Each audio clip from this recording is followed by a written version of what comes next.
The note was lying on my workbench between a crescent wrench and a box of drywall screws, like it belonged there. One sheet of white paper, 3 lines in Melanie's neat handwriting. I need to start over. Don't look for me. I'm sorry. That was all. No explanation. No fight. No warning.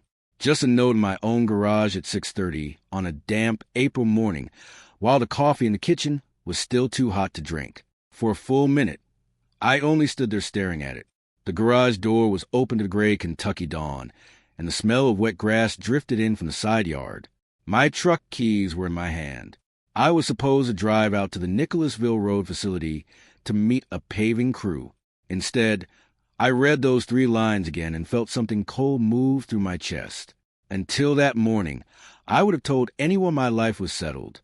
I was 51 years old, and I had spent 23 years building 3 self-storage properties around Lexington into something solid. The phones rang all day, units stayed full, and people in town knew my name for the right reasons. My son Jake was grown. My daughter Lila was grown. Melanie and I had been married long enough that our routines fit together without effort. Or, that was what I had believed. She was always up before me. But the kitchen was empty. Her mug was gone from the drying rack. The blue cardigan she wore around the house wasn't on the hook by the pantry. I went upstairs 2 steps at a time and opened our closet. The left side looked wrong immediately. Empty hangers. Missing shoe boxes. The hard-shell suitcase we used for beach trips was gone. That was when denial ended. I called her cell. Straight to voicemail. I called again. Same thing. I checked Find My iPhone even though I knew she hated location sharing, and had turned hers off months ago, laughing when I asked why. Because I'm not 14, Darren. At the time, I had laughed too. I drove to the downtown branch office where she worked as a mortgage broker. Her manager met me in the lobby with that careful face people use when they know more than they want to say. Melanie had called before opening, said she was taking personal leave. Indefinite. Back in my truck, I logged into our joint investment account from my phone with shaking fingers. For a second, the screen would not load. Then it did, and I saw the number that made the whole morning turn real. $75,000 had been transferred out the night before in 2 clean withdrawals. I sat there with traffic moving past on Main Street, my hand tied around the phone, and understood that my wife had not run away in a panic. She had planned it. The first week after Melanie vanished, I barely slept. I drove in circles through Lexington and the smaller towns around it, following old habits of hers like they were breadcrumbs.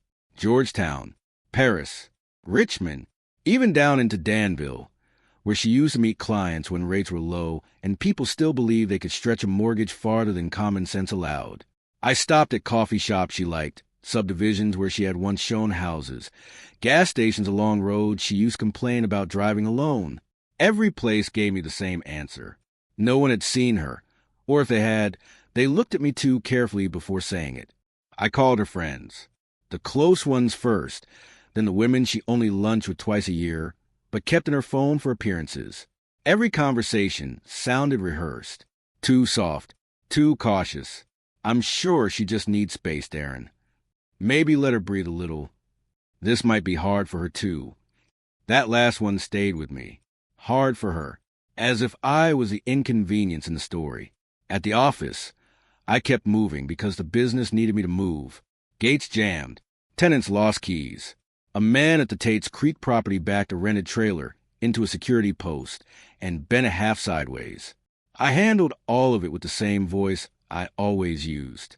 Calm, direct, useful. Then I would sit alone in my truck after dark and stare at my call log full of unanswered calls to my own wife. Jake and Lila started calling more than usual, which should have comforted me. Instead, it made something worse take shape. They asked odd questions. Had I frozen more accounts? Was I talking to a lawyer? Had I tried to report the money yet? None of it sounded like concern. It sounded like they were measuring damage. One Thursday night, I asked Jake directly, "Have you heard from your mother?" Too much silence sat on the line before he answered. Not really. Not really. Not no. I called Lila right after. She was quicker, but not better. Mom just said she needed time. I leaned back in my office chair and looked through the glass wall toward the rows of orange unit doors glowing under security lights. How did she tell you that if you haven't spoken to her? Lila stopped breathing for a second. I heard it. The next morning I went through old account activity, slower this time, line by line. That was when I found the wire transfers. Small enough to hide in the clutter if you trusted your family. 1,200 here, 800 there.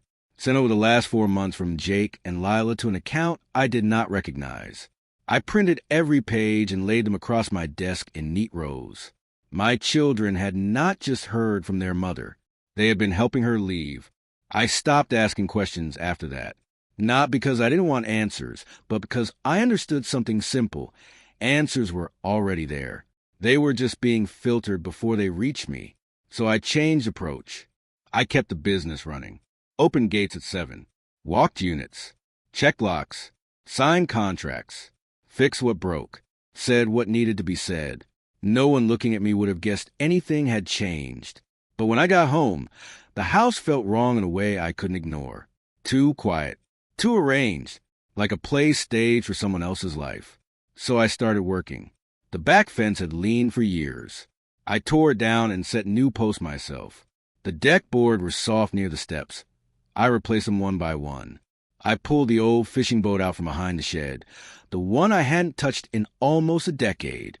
Dust, leaves, a cracked seat, a motor that hadn't run since Jake was still in high school. It gave me something to focus on that didn't talk back. Most evenings, I worked until the light went flat and the air cooled off. That's when I first noticed the house across the street. The faded blue rental that had been empty all winter. A moving truck showed up one Tuesday, quiet, no fuss. By sunset, the truck was gone and a single porch light was on. I didn't pay much attention until 2 nights later, when I heard water, not rain, pressure, a sharp, hissing rush. I stepped out back and saw it immediately. My sprinkler line had blown near the side yard, water cutting a shallow trench toward the fence. I moved fast, but I couldn't find the shut-off valve in the dark. "Over here," a voice called. I turned and saw her, standing barefoot in the grass, wearing dark scrubs, hair pulled back tight, already moving toward the side of my house like she had every right to be there. "Main valve's probably along the foundation," she said, calm, focused. I didn't argue. We found together, half buried near the crawlspace vent. She reached down, twisted it hard, and the water stopped with a final sputter. Silence dropped back into the yard. For a moment, neither of us spoke. Just a sound of distant traffic, and a dog barking somewhere down the road. "Claire," she said finally, wiping her hands on her pants like it was just another small problem solved. I'm moving across the street. "Darren," I answered. She nodded once, studying the broken line, the mud, the mess. "You're going to want to replace that section," she said. "Pressure like that doesn't fix itself." I looked at the torn ground, then back at her. "Yeah," I said, "I've noticed." After that night, Claire didn't linger. She gave a short nod, like the situation was handled, and walked back across the street without asking questions. No small talk. No curiosity about why I was out there alone in the dark, dealing with a broken line, like it was the only thing that mattered in the world. I respected that. The next morning, I cut out the damaged section and replaced the pipe before heading to work. It was a clean fix. Straight line. No leaks. The kind of repair where you could step back and know it would hold. I started noticing her schedule after that without meaning to. Her car would pull in just after sunrise, headlights off, movements quiet. Sometimes she'd sit in the driveway for a minute before going inside, like she needed a moment to separate one part of her life from another. Other times she'd step out immediately, shoulders squared, already moving. Night shift, a paramedic, I figured. About a week later, I was loading tools into my truck when I heard her voice again. "Line holding." I looked up. She was on her porch, a mug in her hand, hair still damp like she had just showered. "Yeah," I said, "no problems." She nodded once, like that was all the confirmation she needed. There was a pause. Not awkward, just quiet. "You always fix things yourself?" she asked. "Most of them." Another nod. "Good habit." That was it. She went back inside. The conversation stayed like that for a while. Short, direct, no wasted words. But they started happening more often. A question about a tool. A comment about the weather. Once, she handed me a wrench I'd left near the curb, without saying anything at all. Then one morning, it shifted. She was sitting on her porch when I came back from the early round at my Richmond Road facility. 2 mugs on the small table beside her. "Coffee," she said, like it wasn't questioned. I hesitated for a second, then walked across the street. The porch boards creaked under my boots as I sat down. The coffee was strong, no sugar. The way I drank it, we didn't talk right away. Just sat there, looking out at the quiet street while the morning light settled in. After a few minutes, she spoke. "I remember you," she said. I glanced over. "From where?" She took a sip, then set the mug down carefully. "Tornado, about 8 years ago. South side of the county. You were with one of the search teams." I didn't answer immediately. I remembered it. Long days. Splintered wood. People digging with their hands because machines were too slow. "I volunteered," I said finally. She nodded. "I know. I was on one of the ambulance crews." That made me look at her differently. "You were there the second night," she continued. "Power was still out. You were organizing people, keeping things steady." I let out a slow breath. I was just doing what needed to be done. She looked at me for a second, measuring something. "Most people don't," she said. The street stayed quiet around us. No cars, no noise, just the 2 of us sitting there with coffee cooling in our hands. For the first time since Melanie disappeared, I realized I was talking to someone who wasn't hiding anything from me. And I didn't have to ask her to tell the truth. Summer came in slow, like it always does in Kentucky. One warm morning that turns into a week. Then suddenly everything is green and growing faster than you can keep up with. I kept working. The boat came first. I stripped it down to the frame in my driveway, sanding old paint in the early mornings before the heat settled in. The motor took longer. I ordered parts, cleaned what I could salvage, replaced what I couldn't. It was quiet work, measured. Every piece had a purpose. Every step led to something that made sense. Claire started sitting on the porch more often when I worked outside. Sometimes she had coffee. Sometimes nothing. Just watched, not in a curious way, more like she understood the rhythm of it. One evening, she crossed the street and stood beside the boat while I was tightening a bolt near the engine mount. "You're not guessing," she said. I didn't look up. "No. Good." That was how it started. After that, she stayed longer. Held a flashlight when the sun dropped too low. Passed me tools without asking which one I needed. We didn't fill the silence with useless talk. If something needed to be said, it was said. If not, it wasn't. A week later, she knocked on my door just after sunset. "I've got food," she said. No explanation. No question. I stepped aside and let her in. We ate at the kitchen table that still felt too big for one person. Grilled chicken. Rice.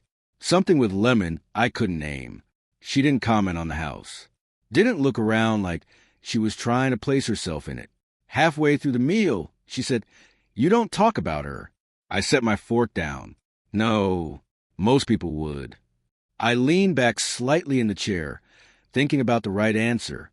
"Most people want a reaction," I said. "I'm not interested in giving one." She studied me for a second, then nodded. "Fair." That was all. Over the next few weeks, things settled into something steady.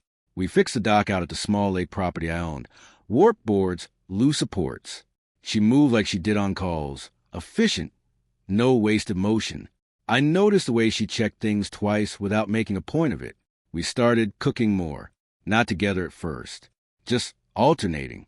One night at my place, one at hers. Simple meals. No effort to impress.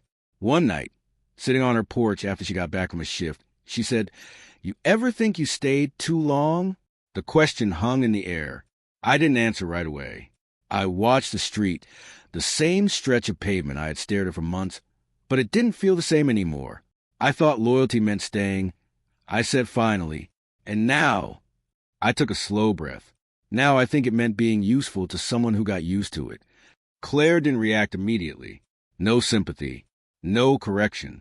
Yeah, she said after a moment. That happens. We sat there in silence again, but it wasn't empty. It was clear. And somewhere in the middle of that summer, without either of us saying it out loud, I stopped thinking of my life as something that had been taken from me. I started building something else instead. It had been 11 months, long enough that the house no longer felt like something abandoned. The boat ran clean. The dock held. The business was steady. Claire's coffee mug had a permanent place in my kitchen, without either of us ever discussing it. That was when the message came.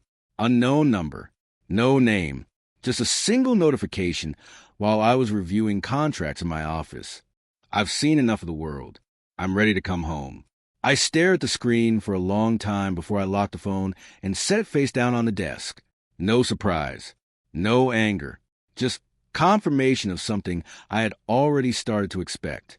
Melanie never did anything without a reason that benefited her. I didn't respond. Instead, I picked up the office line and called a number I had saved months ago but never used. Crane and Howell. The receptionist answered. I need to speak with Daniel Crane, I said. There was a pause. Papers shifting. Keys tapping. May I ask what this is regarding? Divorce, I said. And asset recovery. Another pause. Shorter this time. Please hold. When Crane came on the line, his voice was direct. No wasted tone. Mr. Cole. She's reached out, I said, after almost a year. I assume you're not interested in reconciliation. No. Good, he replied, like that settled something. Then we moved forward properly. That afternoon, I sat across from him in a glass-walled office overlooking downtown Lexington. I handed him everything I had already organized. Account statements, transfer records, timeline of when she disappeared. He flipped through it quickly, stopping only where it mattered. She didn't just leave, he said. She planned an exit. I know. He leaned back slightly. Then we treat it that way. We'll file based on abandonment and financial misconduct. That gives us leverage. I nodded once. I also want to know where the money went. I added. Crane studied me for a second. That's not just legal, he said. That's investigative. Then we bring someone in. By the end of the week, I had 2 more people working quietly in the background. A forensic accountant who specialized in tracing money people thought had disappeared, and a private investigator who didn't ask unnecessary questions. I didn't rush anything. I didn't respond to her message. But piece by piece, the picture started to form.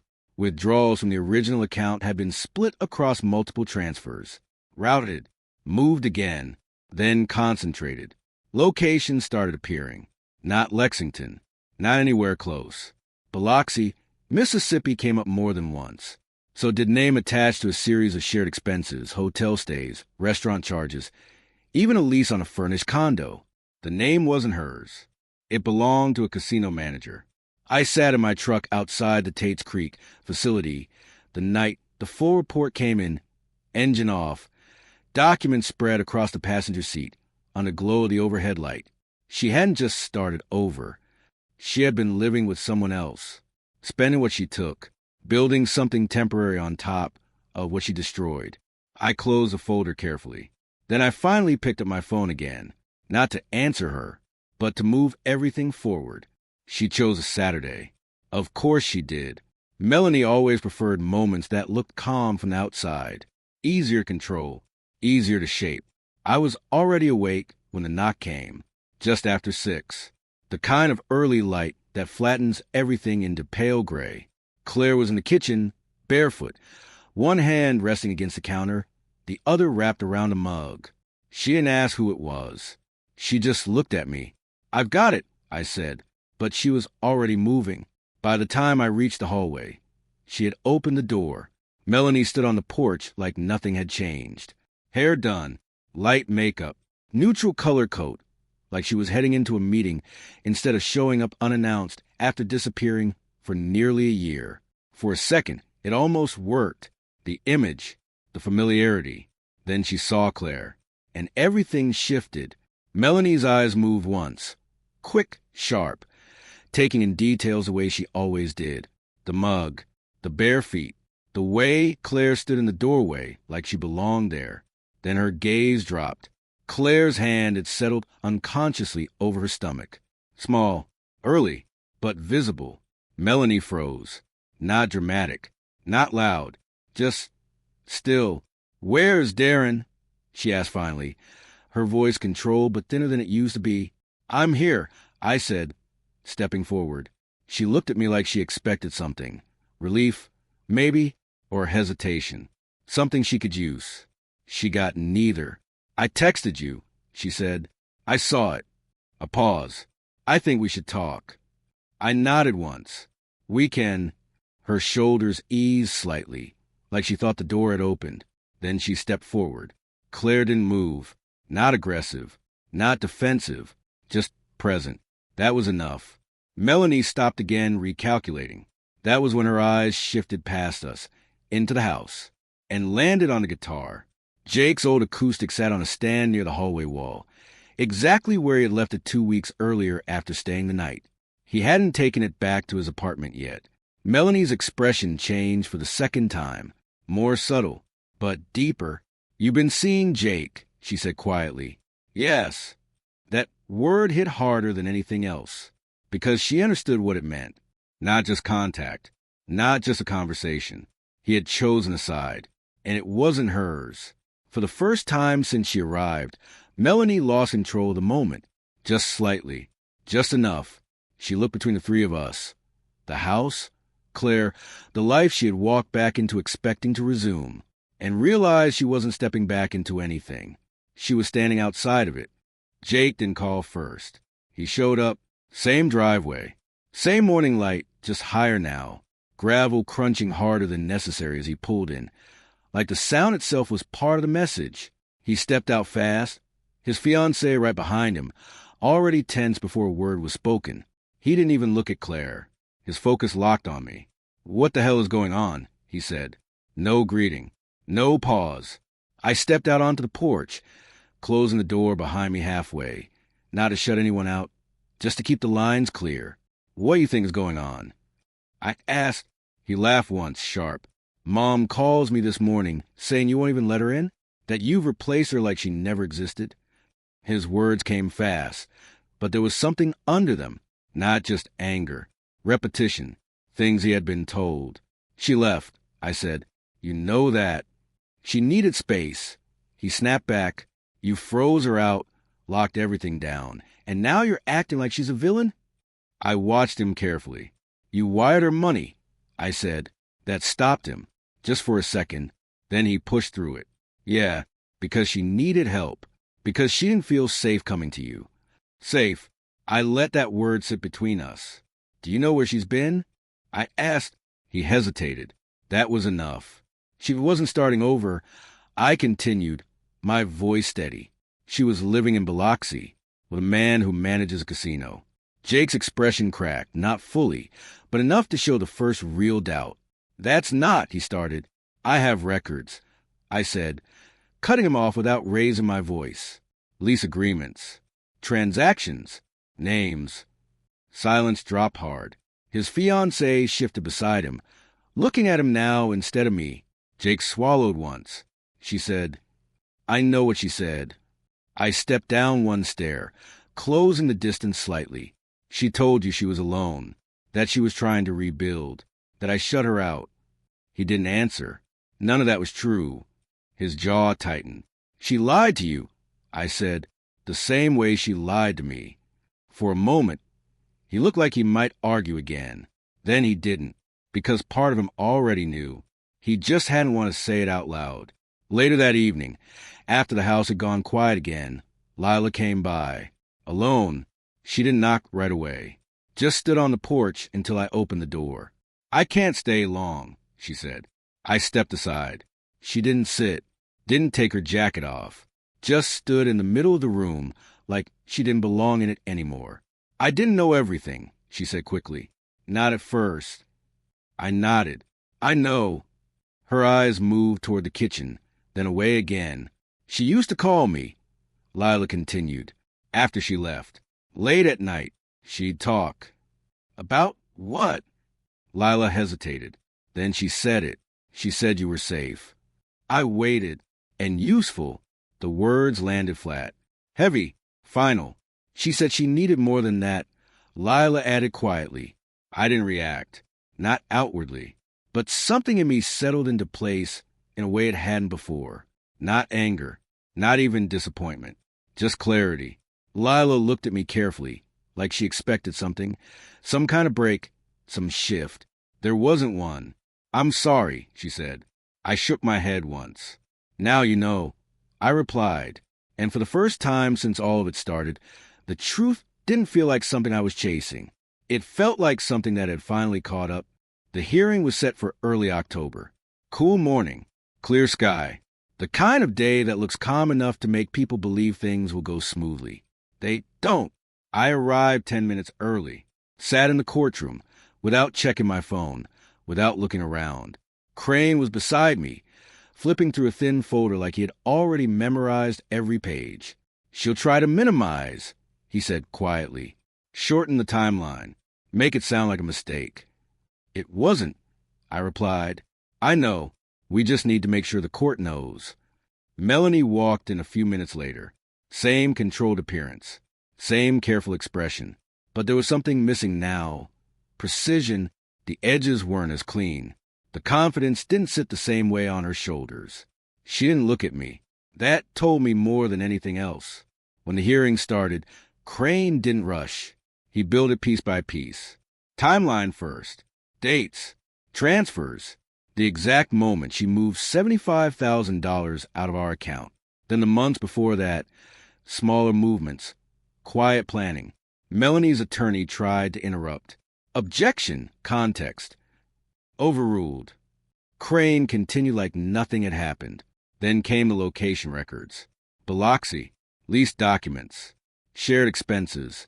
The name of the man she had been living with entered the record without emphasis, like it was just another detail. Melanie shifted in her seat for the first time. Then Crane changed direction. Your Honor, he said, calm, precise. This is not an isolated incident. That got the room's attention. The forensic accountant took the stand. Numbers replaced narrative. Clear, unemotional. Money routed through multiple accounts. Reconstructed paths. Hidden transfers that weren't just spending, but concealment. Then came the part even I hadn't expected. Mr. Cole, Crane said, turning slightly toward me. Were you aware of any investment in a condominium property tied to your name? No. He nodded once, then handed a document to the judge. A contract. Signed. My name on it. But not written by me. Forgery. The room shifted. Even Melanie's attorney went still. The accountant explained it cleanly, how the investment had failed, how the money had been lost, how my signature had been used without my knowledge to secure it alongside one of her associates. Another man, not the one in Biloxi. Someone else. A pattern, not a mistake. Melanie's composure broke. Not loudly, not dramatically, but enough. Her shoulders tightened. Her hands moved. Her breathing changed. For the first time, she looked at me, not with control, with something closer to realization. Crane didn't look at her at all. He didn't need to. When the judge finally spoke, it wasn't complicated. Abandonment established. Financial misconduct established. Deception over an extended period established. The ruling came clean. The house, mine. The business, mine. Her claim, reduced significantly. And the $75,000 counted against her, not just taken. Accounted for. I didn't react. Didn't look at her. Didn't say anything when it ended. I just stood, shook Crane's hand once, and walked out of the courtroom the same way I walked in. Calm. Steady. Finished. The house felt different after it was over. Not quieter. Not emptier. Clear. That was the word that stayed. I changed the locks the same week the ruling came through. Not because I thought Melanie would come back. I knew better than that. It was just closing something properly. No loose ends. No unfinished edges. I rewrote my will the following Monday. Claire sat across from me at the kitchen table while I went through it line by line. No interruptions. No questions until I finished. When I slid the papers aside, She looked at me once. "You're sure?" she asked. "Yes." That was enough for her. Lila started coming by more often after the hearing. Not all at once. Gradual, careful, like she didn't trust the ground yet. We didn't talk about Melanie much. We didn't need to. Instead, we talked about normal things. Work, her plans, small details that didn't carry weight. That was how things rebuilt, not through big conversations, but through consistency. Jake took longer, but he showed up eventually. No apology speech, no explanations. Just stood in the doorway one evening and said, "You got a minute?" I stepped aside. That was all it took. Claire's due date came in late spring. By then, the house had shifted again, not because of what was coming, but because of what already existed. Stability, routine, something that didn't rely on performance. When Sadie was born, everything narrowed for a moment. Hospital lights, quiet voices, the steady rhythm of machines. Claire held her first. Then she handed her to me. I didn't say anything. Didn't need to. Months later, I ran into Melanie at a hardware store off New Circle Road. No warning. No preparation. She was standing in the aisle looking at paint samples, like it was any other day. She saw me, paused, waited. I stopped a few feet away. For a second, I expected something, anger maybe, or the echo of what used to be there. There was nothing, just distance. "You look different," she said. "I am," I replied. She nodded slowly, like she understood something too late to matter. "I thought about calling," she added. "I know." A pause. Then I stepped past her, picked up what I came for, and walked to the register without looking back. That was the moment I understood it fully. I hadn't lost anything that was still real. What I lost was an idea, a version of my life that only worked as long as I ignored what it actually was. Standing in my driveway that evening, holding Sadie while Claire locked the front door behind me, I looked out at the same street, the same house, the same sky. Nothing had changed, except everything. And for the first time in a long time, there was no part of my life that depended on someone pretending to stay. It was mine, completely, and that was enough.